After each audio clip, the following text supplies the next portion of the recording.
Cümleten selamun aleyküm hanımlar. Diva Patik YouTube kanalıma hepiniz hoş geldiniz. Bugün birlikte 2 şiş dikişsiz güllü çok güzel bir patik yapacağız. Ben patiğimde gül kurusu pembe ve krem olmak üzere 2 tane normal patiklik ip kullandım. Şişlerim 3 numara. Modelimiz de şöyle. Gördüğünüz gibi hanımlar çok şık, çok güzel çeyizlik bir patik oldu. Model bu şekilde. Ön bölümünde gülümüz var. Patiğimizin tabanı bu şekilde. Topuk kısmı hiçbir yerinde hanımlar dikişimiz yok. Öncelikle patiğimizin üst bölümünden başlıyoruz. Tabanını ve arkayı ördükten sonra topuğunu kesiyoruz.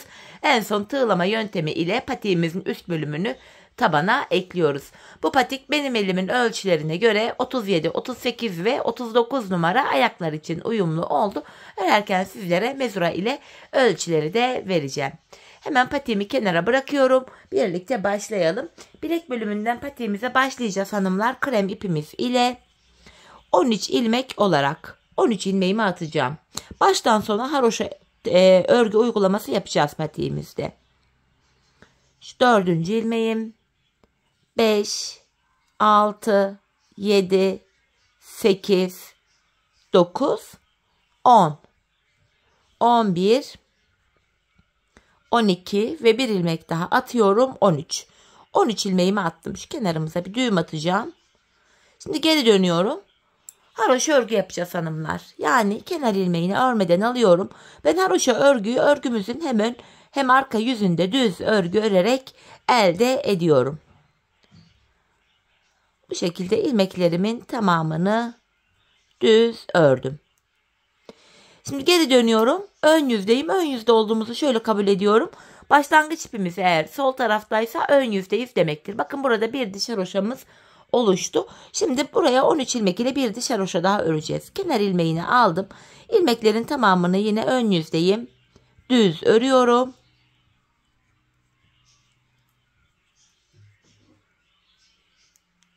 Sonuncu ilmeğimi de ördüm. Geri dönüyorum. Arka yüzdeyim. Arka yüzde de yine kenar ilmeğimi aldıktan sonra ilmeklerimi yine düz örüyorum. Böylece ön yüze bir diş haroşamız düşecek.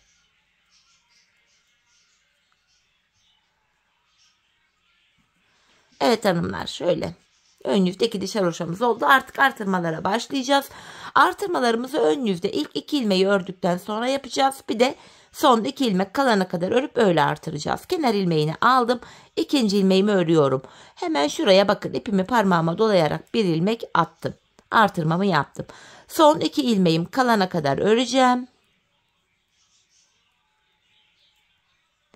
Hemen şu sol kenara da bir ilmek atıyorum. Kalan 2 ilmeğimi ördüm. 2 ilmek artırma yaptık. 15 ilmeğimiz oldu. Geri döndüm, arka yüzdeyim hanımlar. Kenar ilmeğini örmeden alıyorum. Arka yüzde ilmeklerimi haroşa olarak örüyorum. 15 ilmeğimi.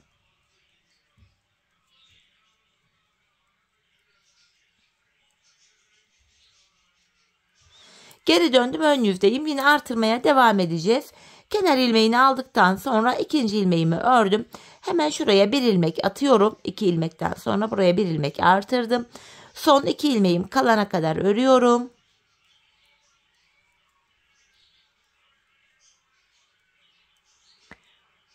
Hemen şu sol kenara da şöyle bir ilmek atacağım. Ve şurada kalan 2 ilmeğimi yine haroşa olarak örüyorum. Böylece hanımlar şişimizde 17 ilmeğimiz oldu. 2 ilmek daha artırdık, 17 ilmek oldu.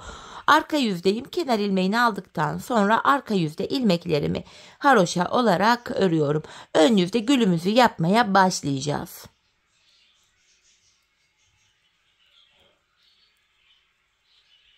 Sonuncu ilmeğimi de yine ördüm. Şimdi geri dönüyorum. Bu defaki artırmayla 19 ilmeğimiz olacak. Bakın şurada 1, 2, 3, 4 diş haroşamız oldu. Gülümüzü de yapmaya başlayacağız hanımlar. Gülümüz toplamda 14 sıradan oluşuyor. Gülümüzde ilk sıramızı yapacağız. Şöyle pembe ipimi aldım, yanıma hazırladım. Kenar ilmeğini aldıktan sonra ikinci ilmeğimi ördüm. Hemen artırmamı yapıyorum. Artırma yaptığım ilmekle birlikte şurada 3 ilmek oldu. Şu 4. ilmeğim, 5, 6, 7. 7 ilmek oldu. Şimdi hanımlar pembe ipimi alıyorum. Modelimin birinci sırası, başlıyorum modelime. Gülümün birinci sırası. 3 tane pembe öreceğim. Şöyle birinci pembeyi ördükten sonra hemen şu kenara bir tane düğüm atıyorum. Şöyle patiğimiz sökülmesin diye. Şu ikinci pembe ilmeğim. Şu da üçüncü pembe ilmeğim. Pembemi bıraktım. Tekrar kremimi aldım. İlmeklerimi krem ipim ile örüyorum. Son 2 ilmek kalana kadar. Hemen son 2 ilmeğim kaldı. Şuraya artırmamı yaptım. Kalan 2 ilmeğimi de örüyorum. Bu şekilde kenar ilmeği ile birlikte artırdığımız ilmekle birlikte 7 krem ördük. 3 pembe ördük. Kalan 9 ilmeğimizi de krem ipimiz ile ördük hanımlar. Şişimizde 19 ilmeğimiz oldu. Geri dönüyoruz hanımlar. Arka yüzde ilmeklerimizi gördüğümüz renklerle haroşa öreceğiz. Model kurulumu sadece ön yüzde yapılıyor. Arka yüzde ilmeklerimizi gördüğümüz renklerle örüyoruz. Bakın arka yüzde pembe ilmeğime kadar geldim. Arka yüzde renk geçişi yaparken ipimizi arkada bırakıyoruz. Bakın şöyle bıraktım, çaprazlamasına pembe ipimi aldım. 3 pembemi pembe ile örüyorum. Yine pembemi arkada bıraktım. Tekrar kremimi aldım. Kalan 7 ilmeğimi krem ipim ile örüyorum. Modelimizin arka yüzde birinci sırasını böylece tamamlamış olduk. Şimdi geri dönüyorum hanımlar. Modelimizde ön yüzde ikinci sıradayız. Artırmaya devam edeceğiz ta ki 23 ilmeğimiz olana kadar. 19 ilmek vardı. Şimdiki artırmamıza 21 ilmek olacak. Kenar ilmeğinden sonra hanımlar ikinci ilmeğimi ördüm. Hemen artırmamı yapıyorum. Artırmamı yaptım. 3 ilmek oldu. 4, 5. Şu kenarımıza 5 ilmek ördüm. Ardından şöyle pembe ipimi kremin altından çaprazlamasına geçirerek şöyle aldım. Buraya 1, 2, 3, 4, 5, 6, 7 tane pembe ördüm. Kremimi alıyorum. Yanına bir tane krem. Pembemi alıyorum. 2 tane pembe. 1, 2. Tekrar kremimi aldım. Son 2 ilmek kalana kadar örüyorum ve hemen burada artırmamı yaptım. Kalan 2 ilmeğimi örüyorum. Gülümüzün ikinci sırası bu şekildeydi. Artırmayı yaptık. 21 ilmek oldu şimdi. Geri dönüyorum. Arka yüzde ilmeklerimizi gördüğümüz renklerle haroşa örüyoruz. Arka yüzde model kurulumu yok. İlmekleri gördüğümüz renklerle haroşa öreceğiz. Pembe ilmeğim ipimi aldım. 2 pembemi pembe ile örüyorum. Pembeyi arkada bırakıp kremimi aldım. Bir krem ilmeğimi krem ile ördüm. Tekrardan pembeyi alıyorum. Yine 7 tane pembe ilmeğim var. Pembe ipim ile örüyorum. Tekrar pembeyi bıraktım. Kremimi aldım. Kalan ilmeklerime bakın şu arkada ip geçişlerinde şu ipleri biraz gevşek bırakıyorum. Model kasma yapmasın, düzgün görünsün diye. Evet hanımlar, sonuncu ilmeğimi de ördüm. Şimdi ön yüzde modelde 3. sıradayız. Son kez artırmamızı yapacağız. Yaptığımız artırma ile birlikte burada 23 ilmeğimiz olacak. Sonrasında artırma yapmayacağız. Kenar ilmeğini aldım. 2. ilmeğimi örüyorum. Hemen artırmamı yaptım hanımlar. Kenarda 3 ilmeğim oldu. Şu 4, şu da 5.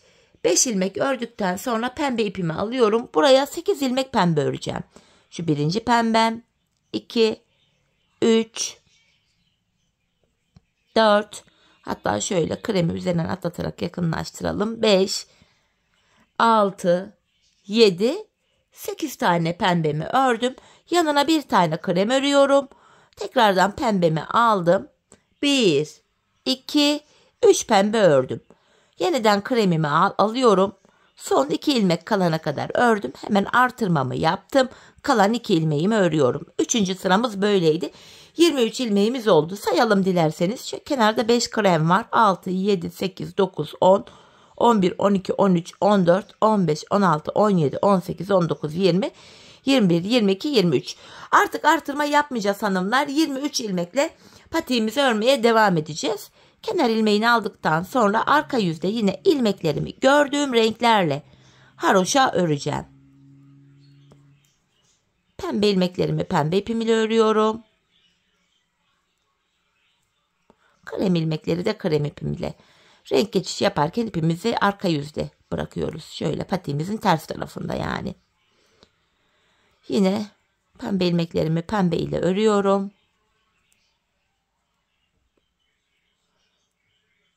Tekrardan renk geçişi yaptım. Kremimi aldım. Kalan 5 ilmeğimi de krem ipim ile örüyorum. Modelimizde 3. sıramızı böylece tamamladık. Şimdi geri dönüyorum hanımlar. Modelimizde 4. sıramızı yapacağız. Bu sıramızda artık artırma yapmıyorum. Kenar ilmeğini örmeden aldım. 2, 3, 4, 5 tane krem ördüm. Şöyle pembemi elime alıyorum. İlmeklerimi pembe ipim ile öreceğim. Şöyle bakın sayarak gidiyorum. Şu birinci pembe ilmeğim. 2, 3. Bakın hanımlar, alttan şu krem uzunu kaldı diye şu bir önceki sıradaki krem pembemi onun altından alarak şöyle örüyorum ki ipin boyu kısalsın. 4. pembemi ördüm. 5, 6. Şu kremi de pembenin üzerinden atlatarak yakınlaştırıyorum.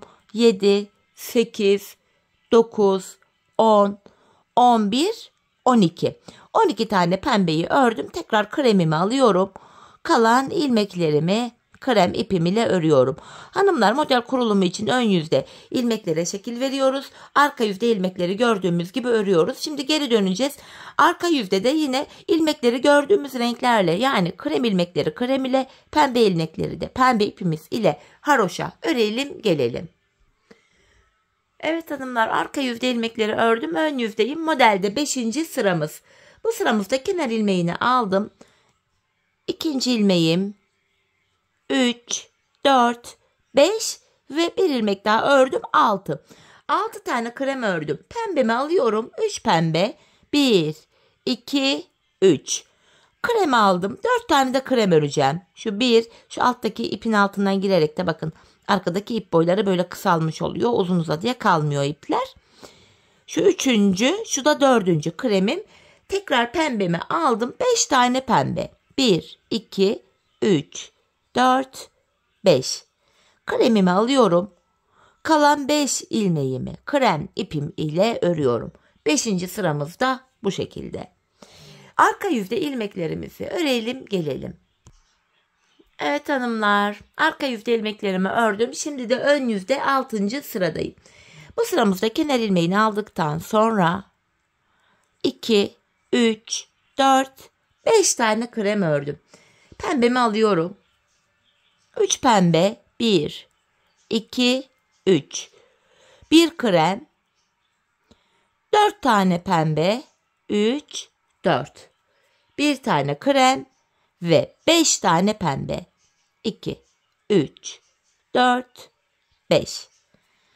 Kalan 4 ilmeğimi krem ile örüyorum. 6. sıramızda böyle. Arka yüzde ilmekleri örelim gelelim. Evet hanımlar, modelimizde yeniden ön yüzde ve 7. sıradayız. Bu sıramızda kenar ilmeğini aldım. 2., 3. ve 4. ilmeğimi ördüm. Pembemi alıyorum. 3 tane pembe. 1, 2, 3. Yanına 1 tane krem. 2 tane pembe. 1 krem. 3 tane pembe. 1 tane krem ve 4 tane pembe. 3 ve 4. pembemi ördüm. Kalan 4 ilmeğimi de krem ipim ile örüyorum. 7. sıramızda bu şekilde. Şöyle.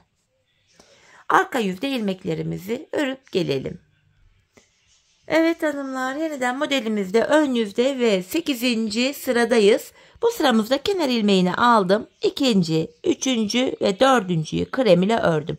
Pembemi alıyorum. Buraya 3 tane pembe, 1 krem, 2 pembe, 1 krem, 3 tane pembe, 1 krem ve 3 tane daha pembe örüyorum. 2, 3. Kalan 5 ilmeğimi krem ile örüyorum. 8. sıramız da bu şekildeydi. Şimdi arka yüzde ilmeklerimizi örelim gelelim.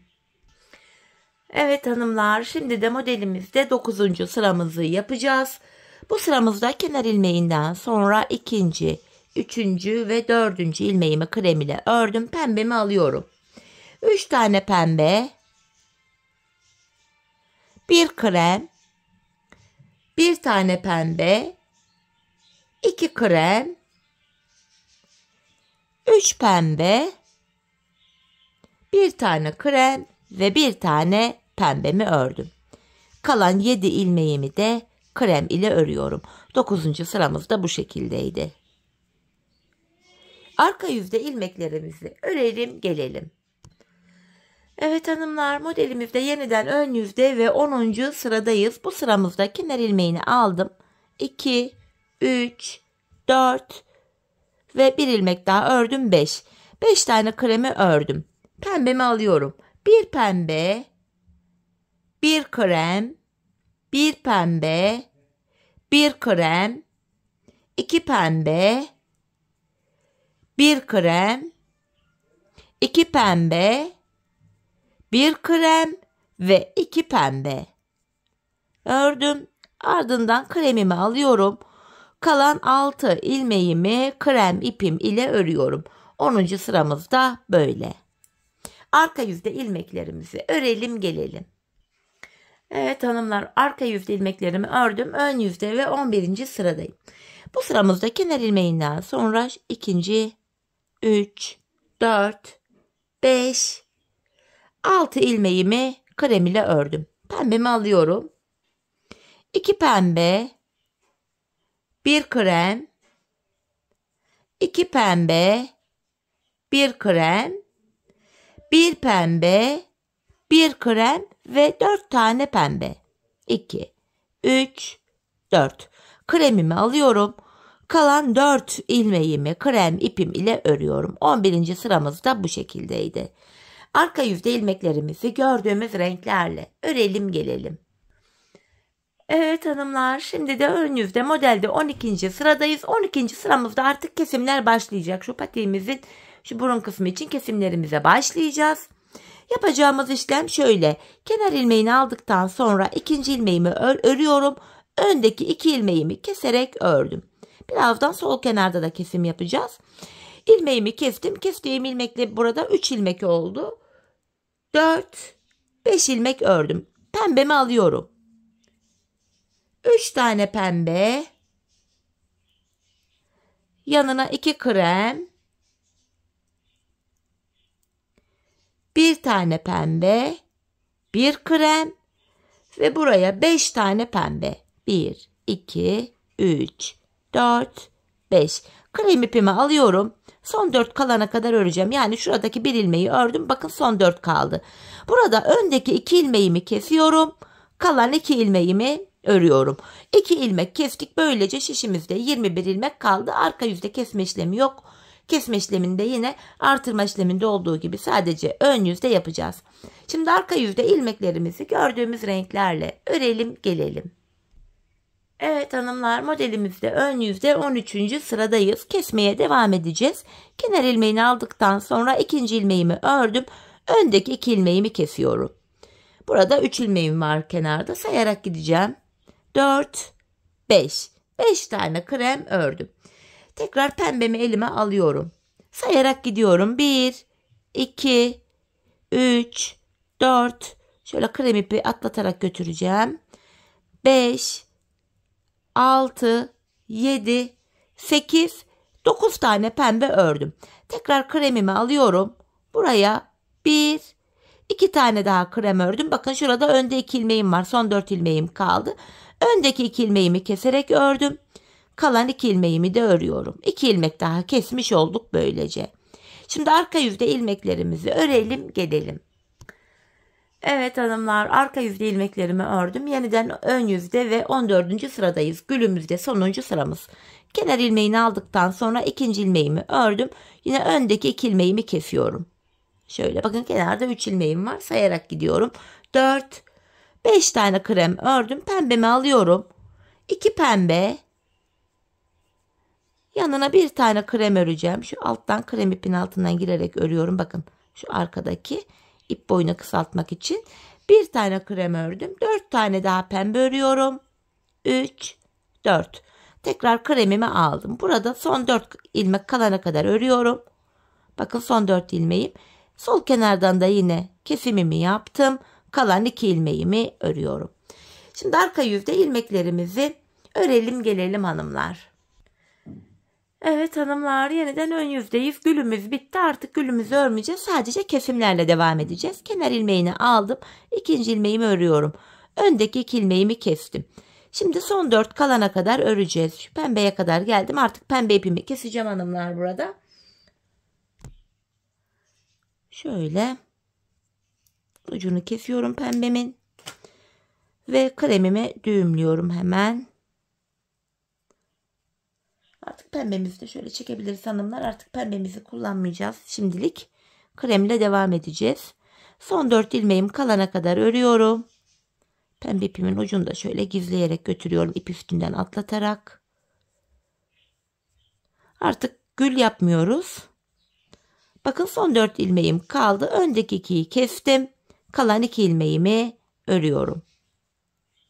Şöyle baktığımızda hanımlar burada 3, 6, 9, 12, 15 ilmek kaldı.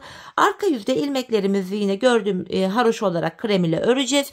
Ön yüzde yine ilk 2 ilmeği örüp keseceğiz. Son 4 ilmek kalana kadar keseceğiz. Şişimizde 11 ilmek kalana kadar patiğimizin bu bölümünü keselim gelelim. Evet hanımlar, 11 ilmek kalana kadar burayı kestim. Şimdi 11 ilmek ile bir de haroşa öreceğim. Kesim yapmıyorum. 11 ilmeğimi ön yüzde örüyorum. Geri döndüm. Arka yüzde de yine ilmeklerimi öreceğim. Sonra pembe ipimize geçeceğiz. Patiğimizin taban bölümünde pembe ile devam edeceğiz hanımlar. Ön yüzde renk geçişi yapacağım için ipimi kendime doğru aldım. Sonuncu ilmeğimi örmüyorum. Bakın patiğimizin burundan başlayarak şöyle taban bölümünde pembeyi kullanacağız. Hemen pembe ipimi ekleyerek örmeye devam edeceğim hanımlar. Artık krem kullanmayacağız. Pembemizle devam edeceğiz patiğimize. Hemen şöyle ilk 2 ilmeğimi ördükten sonra pembe ipimin ucunu kreme düğümlüyorum burada. Ve krem ipimi de artık keseceğim. Artık dediğim gibi kremimi kullanmayacağım. İlmeklerimizi pembe ile öreceğiz. 11 ilmeğimiz vardı. Yine şu iplerimin ucunu ipin üstünden atlatarak gizleyerek götürüyorum. Bu şekilde yapınca pratik oluyor. Sonradan ip gizlemek durumunda kalmıyoruz. Evet, ilmeklerimi ördüm sıra sonuna kadar. 11 ilmeğimi geri dönüyorum. Arka yüzde yine bu 11 ilmek ile haroşalarımı örüyorum.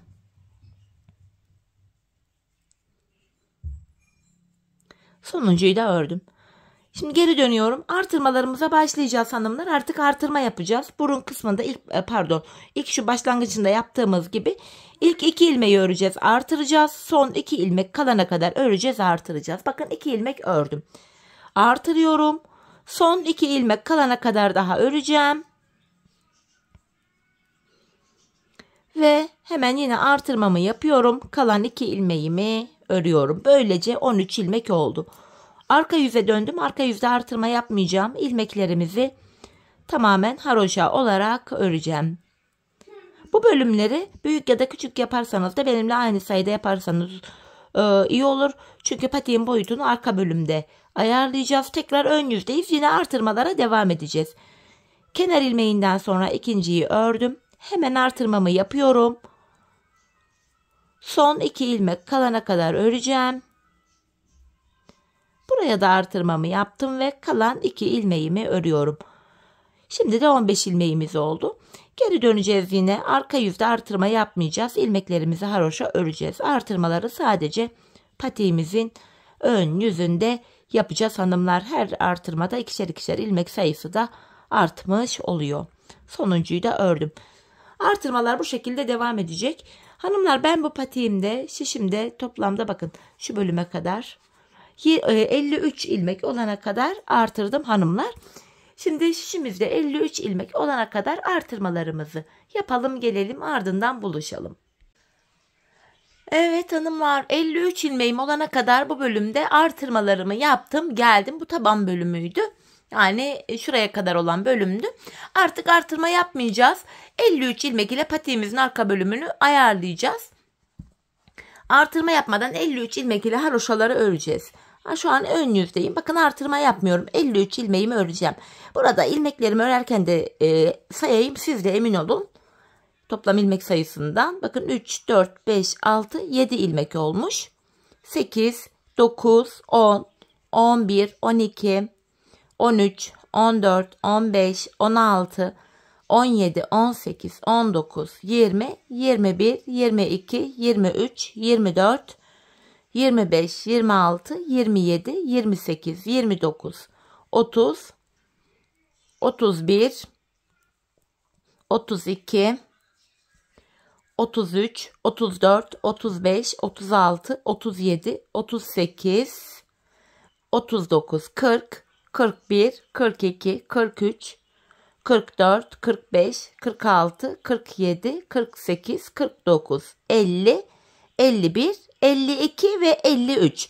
Gördüğünüz gibi 53 ilmeğimiz varmış. Ördük. Şimdi artırma yapmadık. Şu an arka yüzdeyim. Arka yüzde de yine ilmeklerimi 53 ilmeğimi haroşa öreceğim. Artık haroşalarıma 53 ilmek ile devam ediyorum.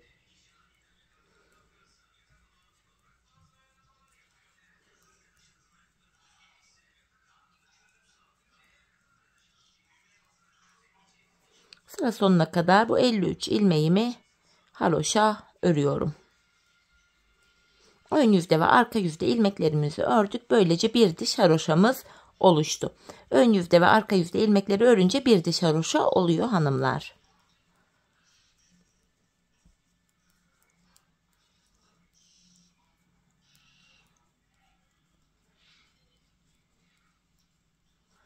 Sonuncu ilmeğimi de yine ördüm. Şimdi geri dönüyoruz. Burada 53 ilmek ile bir diş haroşamız oluştu. Taban ile şu uç arasında ne kadar bir boyumuz olmuş, hemen onun da ölçüsünü vereceğim. Şöyle ucundan itibaren bakın mezuramı sıfırlayarak tutuyorum. Bu aşamada hanımlar 19,5 santim olmuş. Şimdi ben buraya 53 ilmek ile 15 diş 15 sıra haroşa öreceğim. Bir haroşamı örmüştüm. Yeri belli olsun diye bir haroşanın şöyle altına bir ip takacağım. Yerini belli etmek için, karışmasın yerimiz diye. Şöyle şuraya bir ip takıyorum. Bir haroşamızı ördük. Buraya 15 diş haroşa örmüştüm. 14 daha öreceğim. Böylece 15 olacak. Şöyle bakın.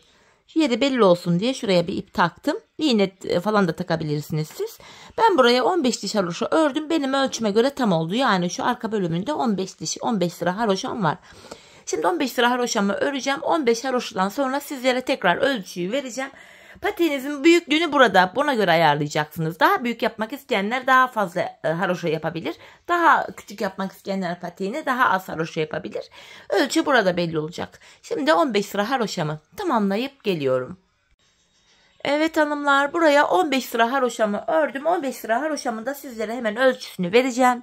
Bakın hiç germeden, sündürmeden olduğu gibi ölçü veriyorum. Şöyle 6 santim olarak ördüm. Sizler 40-41 numara yapacaksanız şayet burayı 1 santim daha fazla örebilirsiniz. 35-36 numara yapacağım diyenler de şöyle 5 santim olarak, yani 1 santim eksik örebilir. Ölçüyü bu şekilde ayarlarsınız hanımlar. Şimdi ön yüzdeyim, artık şu işareti çıkarıyorum. Topuğumuzu yapacağız. Topuk kesiminde bana kolaylık sağlasın diye ön yüzden baktığımızda şu sol tarafa hanımlar 22 ilmek ayıracağım. 4, 8, 12, 16, 20, 22. Hemen şuraya bir işaret koyayım. Yerimiz belli olsun diye. Şöyle işaretimi koydum. Şimdi topuğumuzu örmeye başlayacağım. Yine haroşaya devam ediyoruz. İlmeklerimi sayarak öreceğim. Kenar ilmeğim 1, 2, 3, 4, 5, 6, 7, 8, 9, 10, 11, 12, 13, 14, 15, 16, 17, 18, 19, 20, 21 ilmeğimi ördüm. 22. ilmekte öndeki ikisini kesiyorum. İlk kesimimi yaptım. Zaten bu sol tarafa da 22 ilmek ayırmıştık. Burada da 22. ilmekte kesimi yaptım. Topumuz için şu işaretli yerden itibaren baktığımızda 8 ilmek kaldı. Bu 8 ilmek her seferinde birer birer kesilecek, eksilecek, bitecek ve böylece topuğumuz oluşacak. Kesimden sonra geri dönüyorum. İpim karşıda, ilk ilmeğimi örmeden aldım. Diğer ilmeklerimi sıra sonuna kadar haroşa olarak öreceğim. Kesimi ön yüzde yapacağız. Arka yüzde ilmeklerimizi haroşa, yani düz olarak öreceğiz. Sonuncu ilmeğimi de ördüm. Tekrar geri döndüm, ön yüzdeyim. Bir önceki sırada yaptığım işlemin aynısını yapacağım. Yani 21 ilmek öreceğim. 22. de kesimimi yapacağım. 5 ilmeğim oldu. 6, 7, 8, 9, 10, 11, 12, 13, 14, 15, 16, 17, 18, 19, 20, 21. 22. ilmekte hemen yanındaki ilmeği de alıyorum. İkisini kesiyorum. İkinci kesimimizi de yaptık hanımlar. Bir önceki sırada şu arada 8 ilmek vardı. Şimdi baktığımızda bir ilmek eksildi. Geride 7 ilmek kaldı. Yapacağımız işlem şu. Tekrar geri döneceğiz. Arka yüzde ilmeklerimizi öreceğiz. Ön yüzde yine 21 örüp 22'de kesimi yapacağız. Biz bu kesme işlemine şu arada işaretli yere kadar, şu aradaki 7 ilmek bitene kadar devam edeceğiz. Şimdi hep birlikte şu işaretli yere kadar patiğimizin topuğunu sizlere anlattığım gibi örelim gelelim. Evet hanımlar, bu işaretli yere kadar patiğimin topuğunu kestim geldim. İlk başta sol tarafa 22 ilmek ayırmıştım. Kesimlerden sonra sağ şişimde de 22 ilmeğim kaldı. Her iki şişteki ilmek sayısı da birbirine eşit. Bu aşamada patiğimin düz tarafı içeride, bakın şurası düz tarafı, ters tarafı da dışarıda olacak şekilde ikiye katlıyorum. Ben tığ ile kolay kesim yapabildiğim için tığımı aldım. Tığ numarası çok da önemli değil. Elinize uygun herhangi bir tığ kullanabilirsiniz. İlk kesimim şöyle. Benden taraftaki şişten bir ilmek, ikinciden de bir ilmek aldım. İkisini birlikte topladım. Diğer kesimlerim şöyle. Benden taraftaki şişten bir ilmek, ikinciden de bir ilmek alıyorum. İkinci ilmeği ilkinin içinden geçirdim. Tığımdaki ilmeklerimi topluyorum. Benden taraftaki şişten bir ilmek, ikinciden de bir ilmek aldım. İkinci ilmeği ilkinin içinden geçirdim. Tığımdaki ilmeklerimi topluyorum. Karşılıklı olarak şişlerimizden birer tane ilmek alıyoruz ve ikinci şişten aldığımız ilmeği ilk şişten aldığımız ilmeğin içinden geçiriyoruz. Tığımızdaki ilmekleri topluyoruz. Her iki patiğimizin topuğu da aynı yöne, aynı şekilde kesiliyor. Zaten izi bile belli olmuyor. Sağ tarafta ya da sol tarafta görünmesinin hiçbir önemi yok. Kalan ilmekleri de aynı şekilde keselim gelelim. Evet hanımlar, ilmeklerimi kestim. Şurada son 2 ilmeğim kaldı. Bu aşamada önce benden taraftaki ilmeğimi, sonra ikinci şişimdeki ilmeğimi aldım tığıma. Tığımda 3 ilmek var. Üçünü birden topluyorum. 2 tane de zincir çektim. İpimi kesiyorum. Öncelikle hemen ipimin ucunu gizleyeceğim. Sonra topuğumuza bakalım. Ardından patiğimizin tığlamasına başlayacağız. Şöyle güzelce ipimin ucunu şu arka ilmek aralarına girerek gizliyorum. Evet hanımlar, bakın topuğumuz şu şekilde, gördüğünüz gibi izi bile belli değil. Çok şık, çok temiz duruyor. Şimdi ön tığlamasını yapacağız hanımlar. Bakın patiğimi öncelikle şöyle katlıyorum. Bakın şöyle katladım. Burada hanımlar, şurada krem kenar ilmeklerini sayacak olursak 22 tane krem kenar ilmek yeri var. Burada da 22. yere sayarak geleceğim. Sonra şuradan başlayarak tığlamamızı yapacağız hanımlar. Şuradan başlayarak, şu ip olan yer değil, karşıdan başlayarak 22. kenar ilmek yerine geleceğim öncelikle. Ve bu ilk tığlamamızı, ilk sıra tığlamamızı krem ile yapacağız. Şu birinci kenar ilmek yerim 2, 3, 4, 5, 6, 7, 8, 9, 10, 11, 12, 13, 14, 15, 16, 17, 18, 19, 20, 21, 22. 22. yer şurası. Şöyle hemen bir ipi takayım kaybolmasın. Burada da 22 tane krem kenar ilmek yeri vardı. Eşit olsun diye şöyle burayı bir düzlüyoruz. Krem ipimle tığlamamı yapacağım. Şöyle krem ipimi aldım. Öncelikle krem ipimle şöyle bir ilmek oluşturuyorum. Ön yüzde tığlama yapacağım hanımlar. Bakın ön yüzdeyiz. Şu krem şuradaki başlangıç yeri değil de şu kenardaki ilk kenar ilmek yerine ilmeğin iki kanadına birden giriyorum. Bir de şu işaretlediğim yere girdim. Artık şu ipi çekebilirim. Burada şöyle sık iğne tekniğiyle patiğin üst bölümünü tabana ekliyoruz. Bakın önce krem kenar ilmek yerine, ardından sıradaki pembe kenar ilmek yerine girerek ilmek çıkarıyorum. Tığlama işlemini sık iğne yöntemiyle yapıyorum. Çok sıkı yapmayalım hanımlar sık iğnemizi. Biraz esnek olsun. Bir serbest dursun bu bölüm. Sıkı yaparsak eğer çok gergin durur. Hoş görüntü olmaz.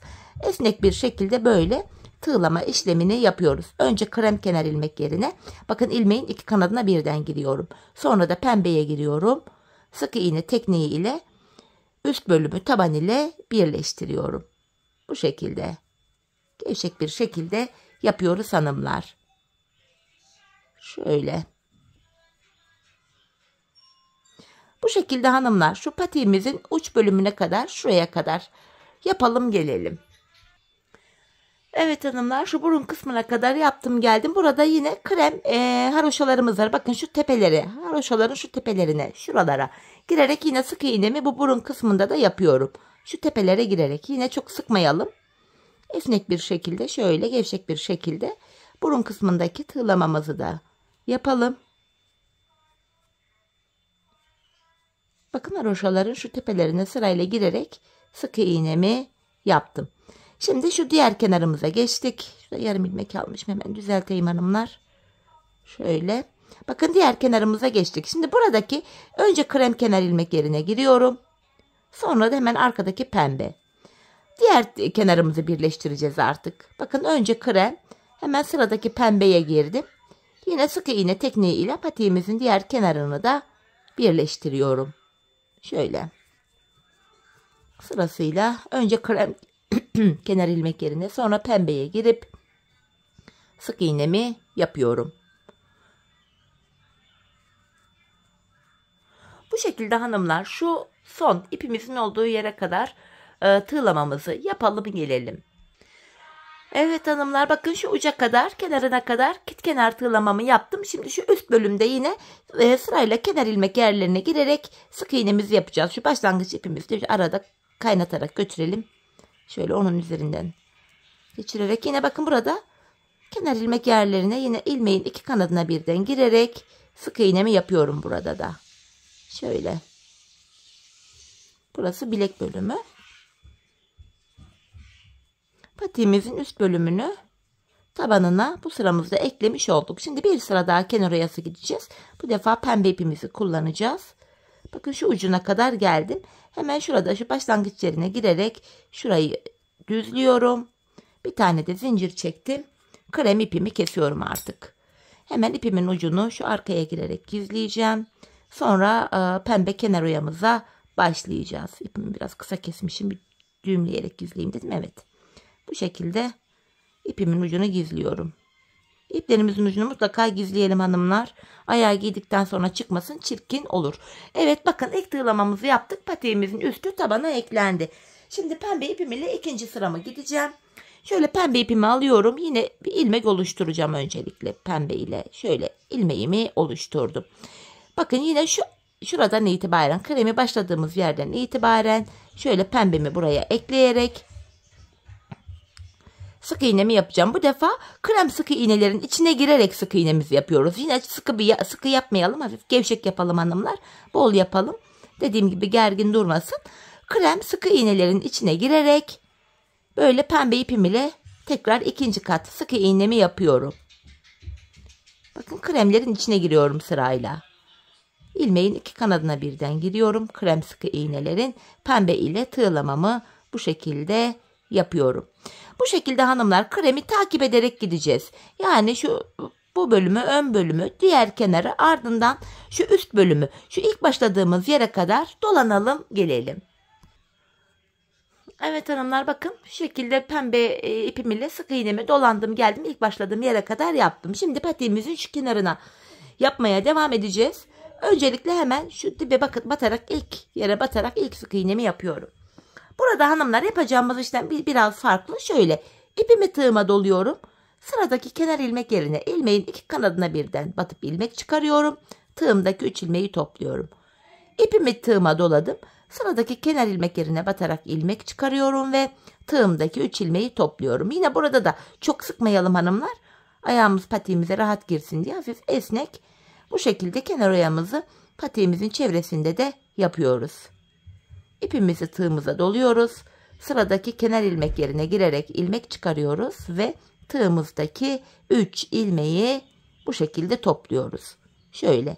Bu şekilde hanımlar şu uca kadar, bakın diğer kenara kadar yapalım gelelim. Evet hanımlar, şu kenara kadar yaptım. En son şurada tam bütün bir görüntü oluşsun diye şu başlangıç yerine şuraya pembeli yerine arkadan girerek burayı şöyle birleştireceğim. Bir tane de zincir çektim. İpimi kesiyorum. Kenar oyamızı da böylece tamamladık. Şimdi bu pembe ipimi de arka ilmek aralarına girerek gizliyorum.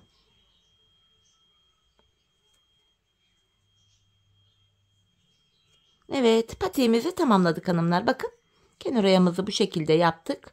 Ön bölümünü tamamladık. Görüntü itibariyle bakın, patiğimiz şöyle. Duruşu bu.